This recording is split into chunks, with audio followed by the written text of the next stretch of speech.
সুতরাং আমার দুলা ভাই বিদেশে থাকে, আমার আপন বড় বড় প্রকাশ্যে আমার সামনে পরক্রিয়া করছে, প্রকাশ্যে আমাদের সামনে পরক্রিয়া করছে। সেই গুণের ব্যাপারে আমাদের করণীয় কি? এই সমস্যাটা কিন্তু বাংলাদেশে এখন একটা জাতীয় সমস্যায় পরিণত হয়েছে। দুলা ভাই দেশে থাকে না, অথবা দুলা ভাই ঘরে থাকে না, দুলা ভাই কাজের সময় জিরো থাকে, অথবা জাহাজ চাকরি করতেছে, অথবা সচিবালয় মন্ত্রণালয়ে কাজ করতেছে, অথবা মনে করেন কাজের সুবাদে নিজ এলাকাকে অন্য এলাকায় চলে গিয়েছে। যদি জিজ্ঞেস করা হয়, মা জিজ্ঞেস করতেছে, কিরে মা রাত 12 কার সাথে কথা বলে? আম্মু কাজিনের সাথে কথা বলতেছে। কিরে মা এই ঘন্টার পর ঘন্টা কার সাথে কথা বলতেছে? আম্মু ফ্রেন্ডের সাথে কথা বলতেছে।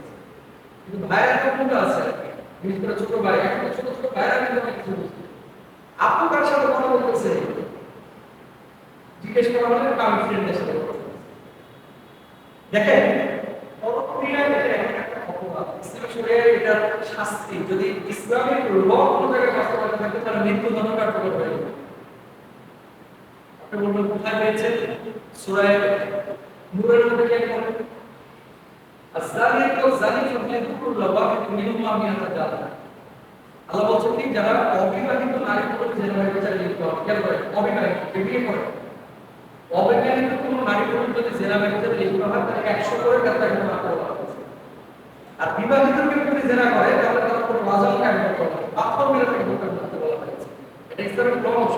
তার মানে কি, বিয়ের পরে প্রক্রিয়া করা, বিয়ের পরে আরেকজন মেয়ের সাথে কথা বলা, আরেকজন মেয়ের সাথে হাঁটাহাঁটি করা, এটা ইসলাম অনুমোদন করে না। ভাই হিসেবে আপনার দায়িত্ব নেবেন। তার আগে আপনাকে বলি, আল্লাহ রাসূল সাল্লাল্লাহু আলাইহি ওয়াসাল্লামের হাদিস উনি কি বলছেন? আত-তাইয়্যিবু হুয়াল্লাযী লা ইউবালি মান দাখালা আলা আহলিহি। তাইয়্যিব হলো সে ব্যক্তি যে তার পরিবারের নিকট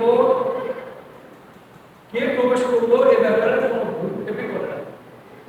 মানে একজন মেয়ে তার কোচিং এ ফ্রেন্ডশিপ তৈরি হয়েছে একজন ছেলের সাথে, তার মানে বিয়ে বাড়িতে নিয়ে এসেছে। বাপ জিজ্ঞেস করলো না, কিন্তু মাত্র সাথে ছেলে মানুষ অনেকে জিজ্ঞেস করে একটা মেয়ে আপনার মেয়েকে নিয়ে এসেছে, মা জিজ্ঞেস করলো না যে মেয়ের সাথে কোনো সম্পর্ক নেই, বরঞ্চ বাড়িতে নিয়ে এসে আমরা গর্ব করে পরিচয় করে দেয়, আম্মু আমার একটা ক্লাস ফ্রেন্ড, তার সাথে আমার খুব ভালো লাগছে, এরকম বলতে। দেখেন, অপরিচিত এবং গায়ের মাধ্যমে কেউ কিন্তু আপনার ক্লাস ফ্রেন্ড বিহেভিয়ার করতে পারে না। আমরা বন্ধুত্ব বিহেভিয়ার হতে পারে, ছেলে ছেলে হতে পারে, সব উদ্দেশ্য। আর সেই বন্ধুত্বের ব্যাপারে কি বলা হচ্ছে? যে দুজন বন্ধুত্ব হবে আল্লাহর জন্য, শত্রুতা হবে আল্লাহর জন্য। কিয়ামতের মাঠে আল্লাহ সাল্লাল্লাহু আলাইহি ওয়াসাল্লাম বলেন, আল্লাহ তাআলা তাদেরকে আরো সাহায্য বিশেষ সাহায্য করবেন। সুবহানাল্লাহ। তো এখানে আমাদের বন্ধুত্ব হবে কার জন্য? আল্লাহর জন্য। এখন বড় ভাই দেখতেছে বা ছোট ভাই দেখতেছে যে আমার বোন বড়কে যে বড় ভাই এবং ছোট ভাইয়ের প্রথম কর্তব্য বোনকে চেঞ্জ করা, শাসন করা। যে তুমি যদি এগুলো বন্ধ না করো আমি কিন্তু দুলাভাইকে বলে দেবো, তুমি যদি এগুলো বন্ধ না করো আমি কিন্তু আপুকে বলে দেবো, আমি কিন্তু আপুকে বলে দেবো। আর বাপ মা হলে এটা জায়গায় হয়ে যায় এই বয়সে এরকম করে কিন্তু বাপ মা বলে থাকে ওর তো দায়িত্বের চূড়ান্ত পর্যায়ে চলে যাবে। কিছু বাপ মা এই সমস্ত অশ্লীলতাকে প্রমোট করে, জানেন? আর এখন তো মাশাআল্লাহ টিকটকেও দেখি ওই মানে অনেক সময় সামনে চলে আসে ফেসবুক ইন্টারনেটে, মানে বাবা মাঝামাঝি করতেছে, মাও মাঝামাঝি করতেছে, আত্মীয় স্বজনও মাঝামাঝি করতেছে, সবাই সবার সাথে কিন্তু মাঝামাঝি করতেছে, এরকম করে খারাপ এগুলো করা যাবে। এরপর আসে, তাহলে বাপ মা যদি এখানে আপনার সন্তান সন্ততির সঙ্গে এই ধরনের কোনো অ্যাটিটিউড বা এই ধরনের কোনো আচরণ করে, তাহলে মানে সন্তান যদি এরকম কোনো আচরণ করে, বাপ মা প্রথমে উচিত হচ্ছে সেই পাপটাকে রদ করা, মানে ওখানে প্রতিরোধ করা। মনে রাখবেন, কিছু পাপ আল্লাহ তাআলা ক্ষমা করবে, আর কিছু পাপ আল্লাহ তাআলা এই পরবর্তীতে এগুলো ক্ষমা করবে না, পরবর্তীতে ক্ষমা করবে না। আর পূর্ণাঙ্গ তওবা যদি না আসে কেন ক্ষমা করবে না? আপনি কয়টা পাপ করতেছেন? এক নাম্বার, আপনি আপনার জামাইয়ের সাথে ধোঁকাবাজি করতেছেন।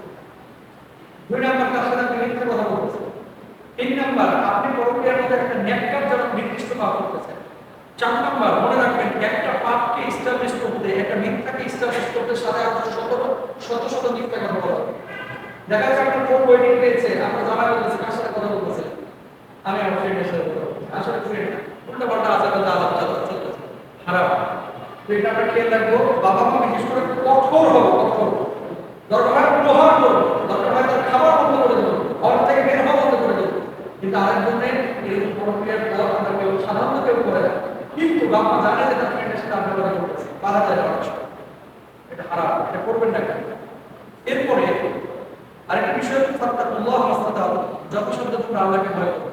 চেষ্টা আপনি চালাবেন, এখন তারপরও যদি কারেকশন না করা যায় সেটা আল্লাহ, তার বিচার আল্লাহ দেখবে। তবে মনে রাখবেন, বাপ বাপ কেউ ছাড়েন। একটা বাংলা এখনো বলে না, আপনি যে আপনার স্বামীকে ঠকাচ্ছেন, এটা উল্টা দিকে হতে পারে।